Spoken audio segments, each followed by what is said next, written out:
The Trump administration has blasted back against an NBC News exclusive report came out yesterday about Secretary of State Rex Tillerson's private fury about his treatment at the hands of President Trump. The report says Tillerson was on the verge of resigning this past summer, which sources say led to an intervention by Vice President Mike Pence and other high-ranking administration officials. There was also the assertion, backed by 3 sources, that Tillerson openly disparaged the president, referring to him as a moron after a July meeting at the Pentagon. Tillerson made a surprise announcement before the press yesterday and then engaged with reporters, something, by the way, he's rarely done since taking office. The Vice President has never had to persuade me to remain as Secretary of State because I have never considered leaving this post. I serve at the appointment of the President, and I'm here for as long as the President feels I can be useful to achieving his objectives. Let me tell you what I've learned about this President, whom I did not know before taking this office. He loves his country. He puts Americans and America first. He's smart. He demands results wherever he goes, and he holds those around him accountable for whether they've done the job he's asked them to do. While I'm new to Washington, I have learned that there are some who try to sow dissension to advance their own agenda by tearing others apart in an effort to undermine President Trump's own agenda. I do not, and I will not operate that way. And the same applies to everyone on my team here at the State Department. President Trump and his administration will keep moving forward as one team with one mission, doing great things for the United States of America to make America great again. Could you address the main headline of this story that you called the president a moron? And if not, where do you think these reports or ideas are? I'm not going to deal with petty stuff like that. I mean, this is what I don't understand about Washington. Again, you know, I'm not from this place, but the places I come from, we don't deal with that kind of petty nonsense.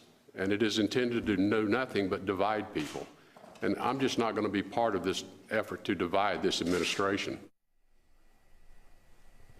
All right. Well, Rex Tillerson has proven in the past he's very good at answering just the questions that he wants to answer. We saw that certainly after Charlottesville, when he was on Fox News Sunday, and he told Chris Wallace when pressed on whether he agreed with the president on what he'd said after Charlottesville, that the president speaks for himself and basically himself only.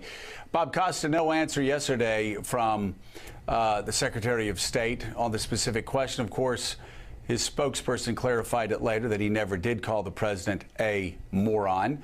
But obviously, both gentlemen have decided that it's in their best interest to stay put, at least for a little while, the president and the Secretary of State. What can you tell us?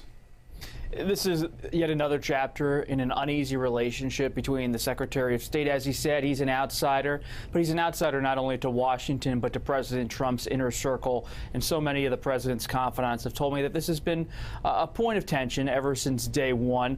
They do not expect Secretary Tillerson to last more than perhaps a year and a half as Secretary of State, that he's been frustrated by the experience in general. But he does have many key allies in the foreign policy community, and he is seen as someone who offers a bit of a different perspective on some of these deals, whether it's the Iran nuclear deal or when it comes to having some kind of interaction with North Korea. So there's some people like Senator Corker, chairman of the Foreign Relations Committee, who like to have him there. So there's not a move to push him out at the moment.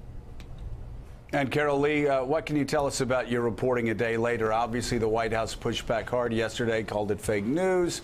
But what can you tell us 24 hours later about the original story as it ran and any follow-ups that you did yesterday? Well, we, of course, stand by our original story, which said that Secretary Tillerson in July, his frustrations had completely mounted, and that Secretary Mattis and then Homeland Security Secretary John Kelly intervened, tried to convince him to stay. After that, Vice President Pence came in, had a meeting with him, gave him what was described as a pep talk, and said, you need to move forward in a way in which you're on board with the president's agenda. You know, the White House, obviously, we expected them to push back on that. You know, they denied it before we ran the story. But we are very confident in our source. We spoke with a dozen people for this story. And I think yesterday I talked to a White House official after Secretary Tillerson's remarks, and this person said, you know, I was willing to give Secretary Tillerson the benefit of the doubt, but he very clearly did, in fact, call the president a moron, or he would have answered that question. And you know, I think the big question now is what happens with this relationship, and it's not just a palace intrigue story. While that's interesting, this has significant consequences for U.S. foreign policy, and you know, if these two can't work it out and in some way that makes this a functional business-like relationship, then it's going to get very complicated, because as we've been talking about, there's a number of very significant high-stakes crises in the world, whether it's North Korea or the Iran nuclear deal. But it's not clear that this is a relationship that is repairable. Thanks for checking out MSNBC on YouTube, and make sure you subscribe to stay up to date on the day's biggest stories. And you can click on any of the videos around us to watch more from Morning Joe and MSNBC. Thanks so much for watching.